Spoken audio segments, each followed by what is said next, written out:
there is a threat to our freedom that is not often talked about enough. And it is the greatest near and long-term threat to both our freedom and our security, and that is the threat of Islamist ideology.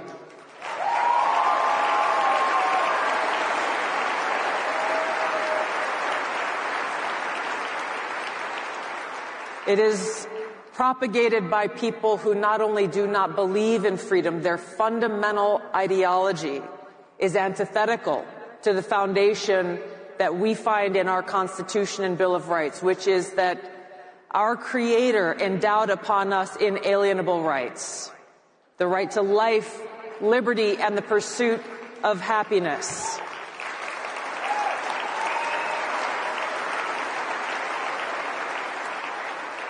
Now, Charlie focused on this quite a bit. He talked about it in ways that very few others did because he understood this direct threat to freedom. When we look back to the attack on 9/11 that happened 24 years ago now, it changed so many of our lives, where thousands of Americans were killed by Islamist jihadis who attacked us on that day. And we were confronted with the reality of the lengths that they will go to try to attack the foundations of who we are as a country. It was a day that changed my life, probably like some of you in the room. It's what motivated me to enlist in the Army, to go out and to fight and to defend and to defend our freedom and defeat those who are attacking us.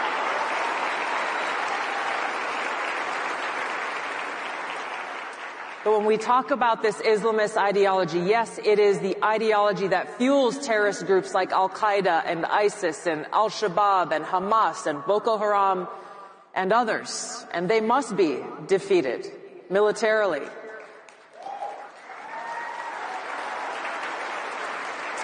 As they continue to actively plot and try to attack us. They are a threat to our security and our safety. But this Islamist ideology is a direct threat to our freedom because at its core, it is a political ideology that seeks to create a global caliphate that governs us here in America, threatening Western civilization, governance by Sharia law, governance by what they are calling their Islamic principles. And if you fail to comply, if you fail to adhere to this ideology, if you dare to exercise your God-given right to free speech, censorship is not what we face. They will use violence or any means they deem as necessary to silence us. If we don't take action to identify this threat, to define it, to call it out for what it is, and take action to defeat it, then we will find ourselves in a place where many European countries and countries like Australia have found themselves. Countries where you can get arrested for praying silently on the street corner, as has happened in the UK. Countries where you can be arrested for putting up a social media post that someone finds offensive somewhere.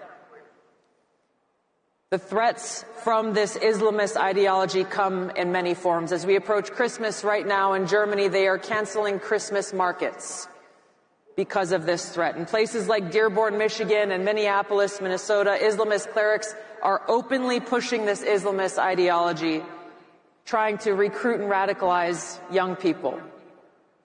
Earlier this year, there was a conference that was held representing organizations like the Council on American Islamic Relations, also known as CARE, which issued a call to action to use American legal and political systems to implement Sharia law. This is already underway in places. This is already underway in places like Houston. This is not something that may possibly happen. It is already happening here within our borders. Paterson, New Jersey is proud to call themselves the first Muslim city. They are working to implement in their own governments these Islamic principles that are forced on people through the use of laws or violence.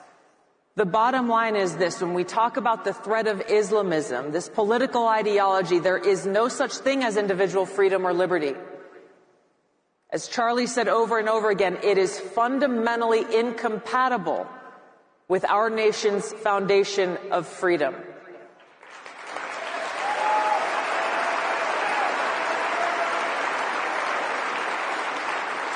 And at its core, when we understand that our freedom comes from God and no one else, we understand the seriousness of this Islamist ideology threat, because it means they deny that God is the one who has bestowed this right to freedom in every one of us.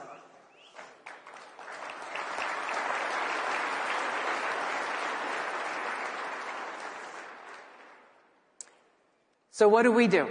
We as Americans have to stand proudly for freedom and understand that a free society cannot survive if it refuses to defend itself.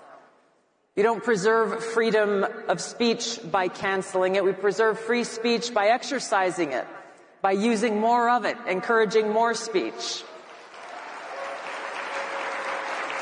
We protect our Constitution by ensuring loyalty to the Constitution. We protect our democratic republic by ensuring that we, the people, elect leaders who not only believe in American values, but actually live them. Leaders who are committed to ensuring that we have a government of, by, and for the people, and leaders who most importantly put freedom and the interests and well-being of the American people first in every single decision that they make.